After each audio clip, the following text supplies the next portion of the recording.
간밤 뉴욕 증시는 휴장했습니다.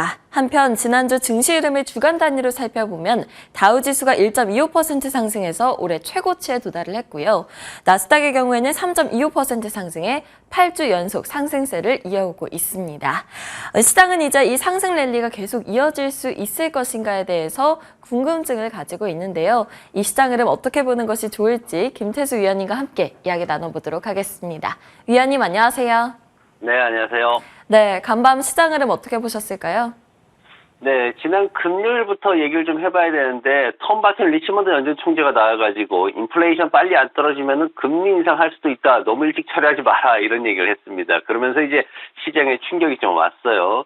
그리고 이제 미시간대에서 미국 소비자 심리 발표를 했는데, 6월 달에 63.9 나오면서 4개월 만에 최고치 기록하면서 좀 긍정적인 그런 분위기를 연출을 했습니다. 낙관론이 조금 생기긴 했지만 그래도 시장이 꺾이는 걸 커버할 정도의 그런 지수는 아니었습니다. 전체적인 지난 한 주간 봤을 때 다우지수, S&P 500 지수, 나스닥 지수 해가지고 모두 상승하는 그런 모습 보였고 나스닥은 3.2%나 상승을 했습니다. 엔비디아가 이제 사상 최고치를 기록하는 모습을 보였었죠. 그리고 메타 같은 경우에도 16개월 내 최고치를 기록을 했습니다. 테슬라도 8개월 내 최고치를 기록을 했고요. 우리가 한 3주 전쯤에 최고치 정말 많이 기록하고 있다는 얘기를 했는데 지금은 정말 하루하루 늘 이런 새로운 대형주들이 최고치를 기록하고 있는 모습입니다.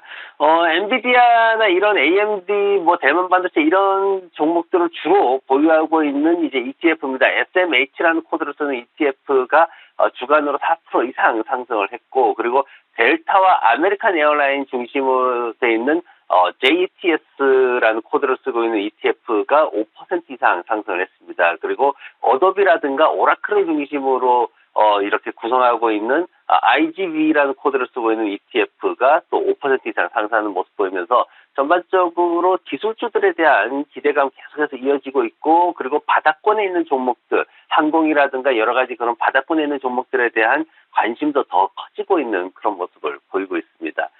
연준 의장 이제 제롬 파월이 이번 주에 또 예정을 의회에 나와가지고 이제 증언을 할 예정에 있는데 지금 수요일 날 하원에 나가고요. 그리고 목요일 날 상원에 나갈 예정입니다. 이 상황에서 이제 경제 전망에 대해서 이제 질문을 많이 받게 될 텐데 지금 시장에서 우려하는 연내 2회 정도의 금리 인상이 추가적으로 더 있을 것이다라는 게 지금 우려가 있는데 이 부분에 대해서 구체적인 시기라든가 방법에 대해서 어떻게 나올지 질문이 좀 이어질 것으로 그렇게 예상이 되고 있고 그리고 경기 침체에 대한 얘기도 좀 심도 있게 다뤄질 것으로 그렇게 전망을 하고 있습니다. 그리고 20일 날 장 마감 후에 페덱스가 실적 발표를 하게 되는데 지금 실적이 그다지 좋지 않은 쪽으로 예상이 되고 있어요. 지금 순이익 같은 경우에 EPS 같은 경우에는 $6대 나오는데 이게 30% 정도 하락할 것으로 예상이 되고 있습니다. 그리고 매출 같은 경우에도 한 9%대 하락을 예상을 하고 있고요. 전반적으로 어떤 그 글로벌 물동량 감소라는 부분이 계속해서 실적에 대한 압박을 주고 있기 때문에 이번 주에는 이런 부분 자세히 지켜보는 게 좋을 것 같습니다. 먼저 빅테크주들의 주가 흐름부터 확인해 볼까요?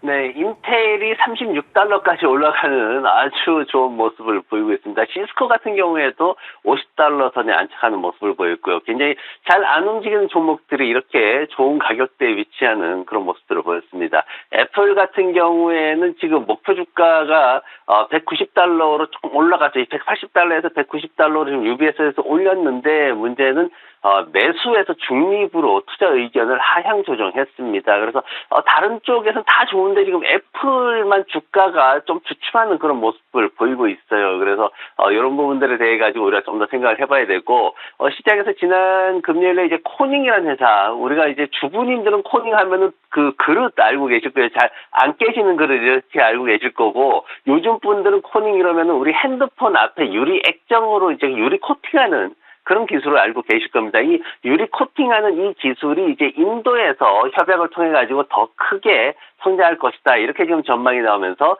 주가가 5%대 이렇게 올라가는 모습을 보였습니다.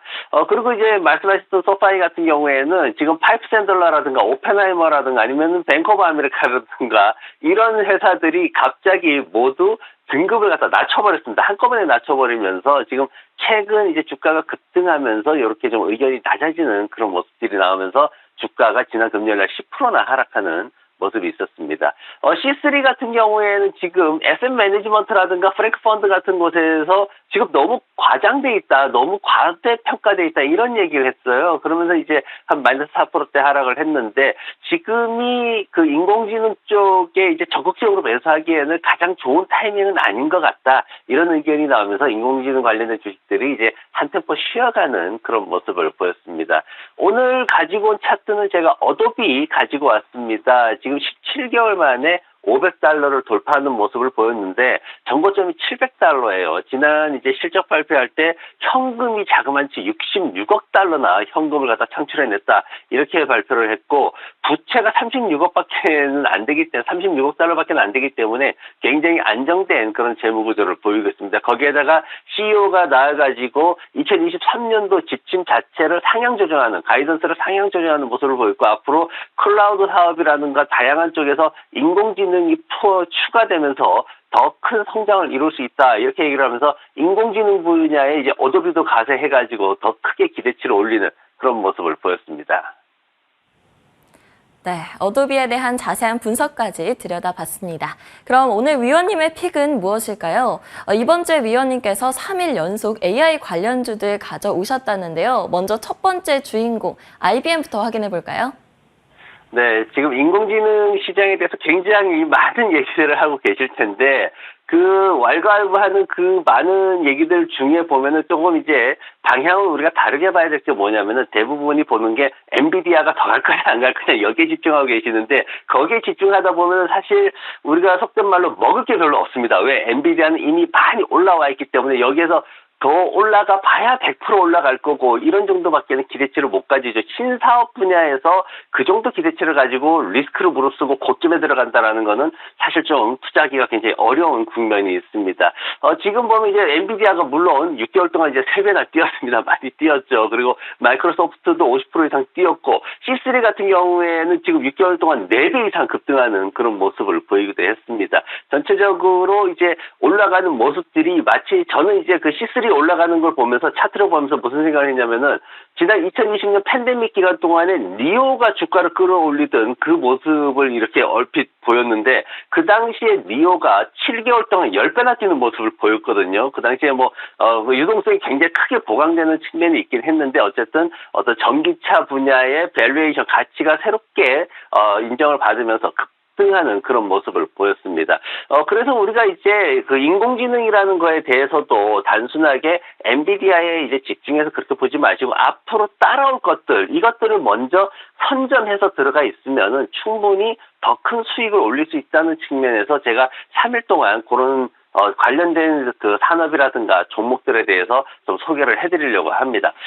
우선 이제 봐야 될 게 뭐냐면은 이제 지금 현재 움직였던 회사들, 엔비디아나 마이크로소프트나 구글이나 이런 회사들이 이제 움직였죠. 그러면서 이제 전반적으로 산업이 어떻게 흘러가는지를 봐야 되는데 인공지능 산업에서 일반 회사들이 장비나 이런 소프트웨어를 업그레이드 해야 되는 그런 상황들이 이제 벌어지게 될 겁니다. 왜냐하면 지금 현재 대기업들을 중심으로 이미 그 상황이 진행되고 있기 때문에 그럼 자연스럽게 아래 그룹에 있는 기업들도 따라가야 되고 그러다 보면은 이제 올라올 수 있는 기업들이 뭐 마이크론이라든가 대만 반도체, 삼성전자 아니면은 인텔 같은 회사들이 올라올 수밖에 없는 그런 산업 구조를 가지게 됩니다. 근데 제가 오늘 가지고 온 회사는 IBM이라는 걸 가지고 왔는데 이 IBM이라는 회사는 100년이 넘는 회사죠.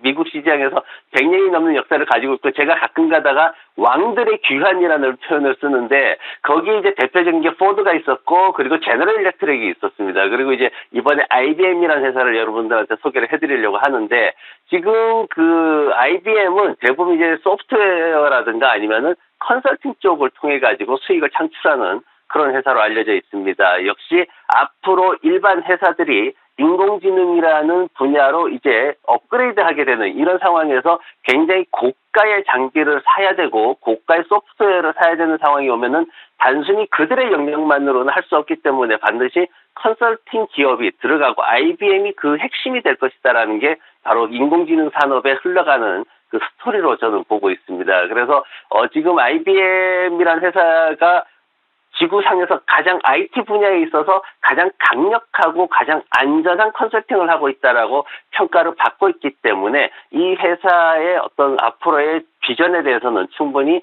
기대감이 크게 그렇게 작용을 하고 있습니다. 현재 이 회사가 지금 어떤 시장의 기대치를 계속해서 이제 재무적인 측면에서 맞추고 있는 상황이고, 그리고 시가배당 수익률은 4%대를 유지를 하고 있습니다. 2019년도 매출을 뛰어넘긴 했는데 순이익이 지금 조금 부족한 그런 상황이라서 주가가 조금 부진하고 그런 모습을 보이고 있고요. 그럼에도 불구하고 6월달 들어서면서 긍정적인 보유 의견이 굉장히 강하게 들어오는 모습을 볼 수가 있습니다. 목표가는 140달러가 평균인데 최고가는 162달러까지 지금 현재 상황에서는 형성이 되어 있습니다.